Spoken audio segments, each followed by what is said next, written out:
Is Eddie McKee around? Unmute.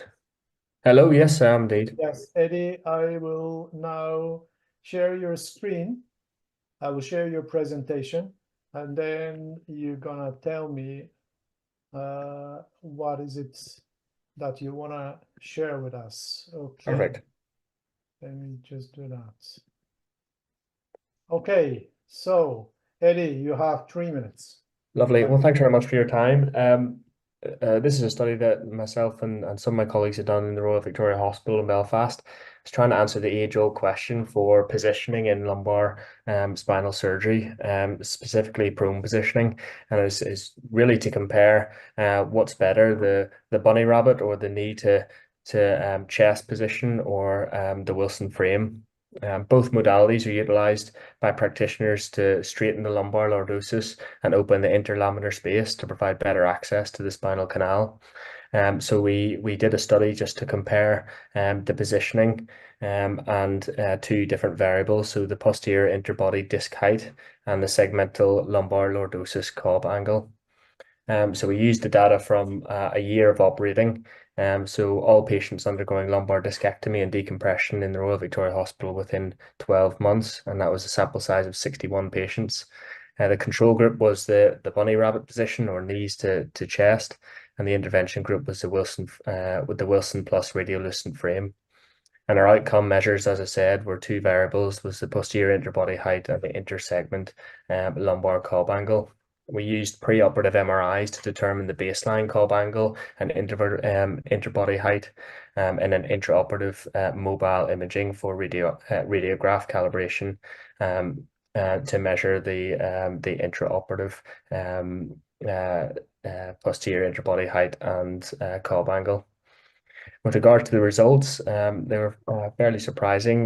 We used paired T testing, and these indicated that there was a significant reduction in the lordosis, with a preoperative mean of 13 degrees and intraoperative mean of 6.9 degrees for those using the bunny rabbit position, or the knees to chest. And this was not identified in those who used the Wilson frame. Additionally, we looked at individual levels, and we showed that there's the largest significant reduction in lumbar lordosis when using the bunny rabbit position was the L4, L5 level. However, we did find that the bunny rabbit position actually increased the lumbar lordosis in L5 and S1. The mean interbody height was maintained using the bunny rabbit position. However, it was reduced by 3.5 millimeters in the Wilson frame group.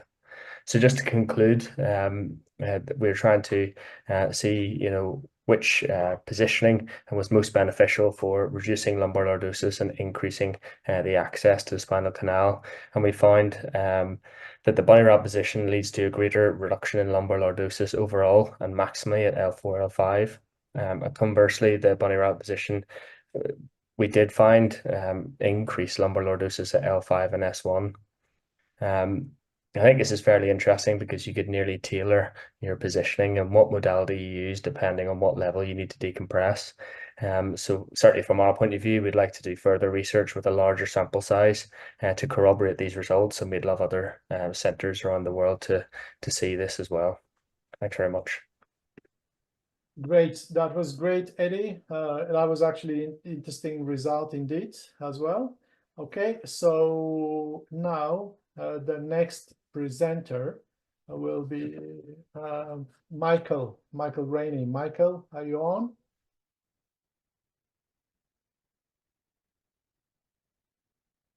Michael?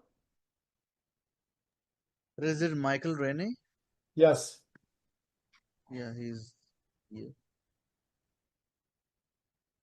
Hey there, that's me now. I couldn't unmute myself, but we're clear now. Perfect. I'm here. Michael, carry on. You have 3 minutes. What do you want to present? Perfect. So today I'm presenting a study. It's essentially surrounding the novel use of a sputum trap, specifically when trying to harvest bone dust in use for spinal fusion.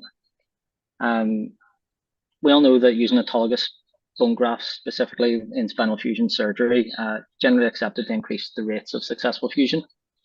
In this poster, what I wanted to present was a cost-effective and efficient method to harvest.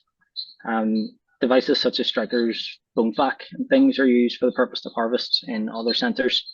But in this presentation, we wanted to introduce the idea of using a sputum trap connected to a suction device. Sputum trap generally used for the collection of sputum specimens during suctioning. Say whenever someone is basically, you need a sputum sample, for lack of a better word. Each of these devices costs around maybe £2. Now compare that to the striker bone vac, and there's a great discrepancy in price. That's the one thing I would say. Essentially, moving forward as well, you can see the pictures here that I have up just on the actual poster itself. It takes you through essentially empty sputum device connected to the suction catheter. When drilling through, specifically to gain access to a particular area to be able to actually implant the titanium cage, you can actually use the suction device at this moment connected to the sputum trap. And what this will do is, when making access and when drilling through bone, you can essentially use the sputum or sputum catch to trap a great amount of the bone and the blood in the exact same area. Taken through the pictures, you see empty one, figure one, figure two, you can see it's completely filled, has been used intraoperatively. What you will do then is generally disconnect the sputum catch, give it to one of your scrub nurses, who will then essentially place it onto sterile swabs in order to dry it off. Looking at the figure 6, you can see that the bone dust is essentially well collected there in the plastic cup. Through figure 7 and figure 8, you can see that the titanium cage has been covered in this bone dust. Bone dust very, very rich in osteoclastic type material, so hopefully that will increase the actual fusion rate of the actual surgery itself. This is very cost effective, as I said. It's efficient, as you would use suction during the operation to get rid of blood anyway in order to clear the operative field. So introducing the sputum catch into the suction device, you're able to do what you would normally do, but then you have a novel and cost effective method to get the bone dust itself into the area. Ideally, at the end of this, what we would like is for other centres to possibly compare the efficacy of the utilization of the sputum trap versus other methods of bone harvest, by possibly cohorting patients into those where you've used the sputum trap and those through other methods of bone harvest. Ideally, following up patients post-operatively, you could compare the rates of, number 1, was it a successful fusion? Other than that, then number 2, was there any specific complications that were found with the use of the sputum trap versus the use of other methods of collecting the bone dust for grafting? That's it. Thank you so much, Michael. Not a problem, sir. So we will now unshare, and then we will be heading towards the last presentation today, which will be presented by Peter Crossley. Peter, are you on?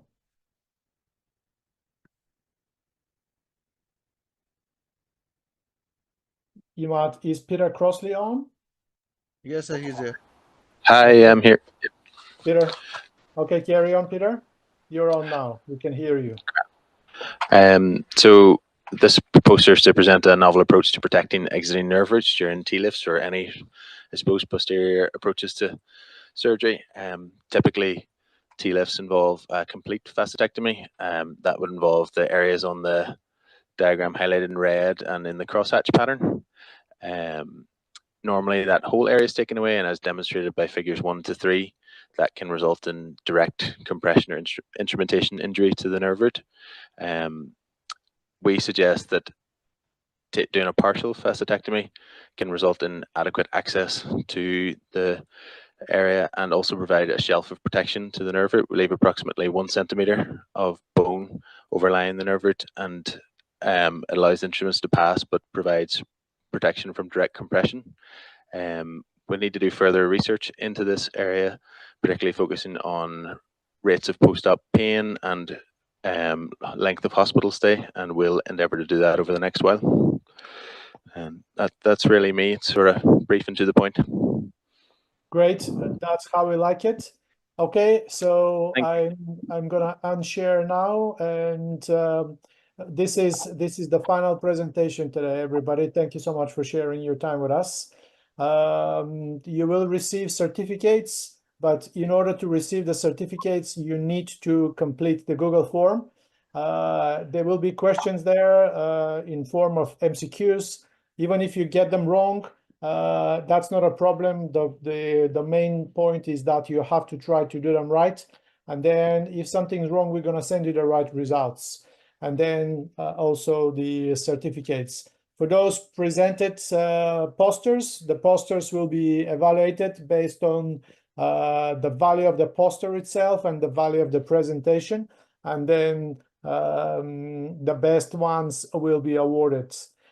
Thank you again for your cooperation and for your participation today. And I'm looking forward to see you again for our future activities. Thank you. That was it for today. All the best. Good luck. Bye-bye. Thank you, Nikolai. Have a good weekend. Thank you, everybody. Bye-bye.